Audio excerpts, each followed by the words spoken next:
Western Cape police say they've intensified their manhunt for the suspects behind the latest Khayelitsha mass shooting, which has left 6 people dead. It is, as I was saying, the third such shooting in that township. Athi Mtongana caught up earlier with Lt-Gen Thembisile Patekile at the crime scene. We're coming to you from where the mass shooting took place in Khayelitsha. Right behind me is where some of the victims were found by the police, obviously with bullet wounds. It's interesting what the provincial commissioner spoke to earlier on in a briefing that he had, mentioning that there was substantial firearms involved in this particular case. Other bodies were strewn right across the street. Obviously, 5 died here on the scene, while the 6th person passed away in hospital. Now, the provincial commissioner is going to join me and just particularly touch on the issue around what you won't rule out in as far as this case is concerned. We know that there are prevalent organized crimes that take place in the Western Cape, which include extortion, gang violence, taxi violence.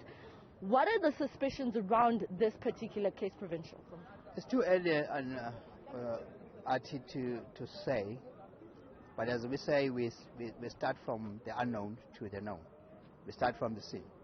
So at this stage, we can't rule out, as we said, all possibilities. We are investigating all the extortion, being taxi violence, being gang violence, being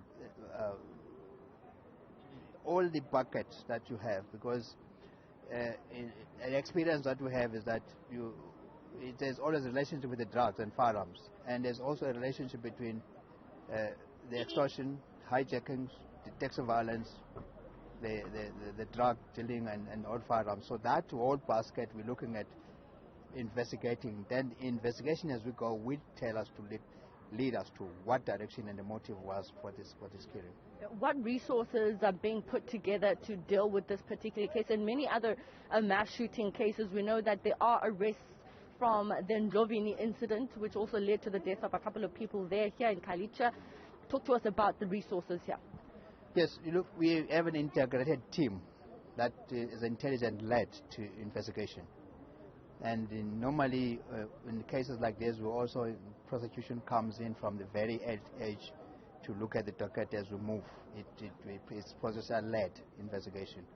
So, as you were saying, in Ndlovini, which was the first shooting, we arrested the 2nd suspect only last night in Gala, which is beyond our 72 hours, right? Because people, they don't talk. As we move and canvass information, then they start talking, and intelligence. Then we combine that, and then it led us to Gala to arrest that one. We're still looking for the 3rd one in that one. Now we know that there were 3, and the reason for that was that there was a drug-related conflict between the groups. So even here, we're not ruling out that part, that it could be 2 groups that normally is a group, and then there's a retaliation, and that's why we have to be here and normalize situation, get more deployment in this area. Thank you. Provincial Commissioner, I do thank you so much for availing yourself. Thank you for your time. Thembisile Patekile here in Khayelitsha, talking to us about the issue here in the Western Cape, which is really, really worrying residents, and that is of the mass shootings that take place. But of course, the Commissioner talking to an arrest that was made yesterday in relation to the Ndlovini incident.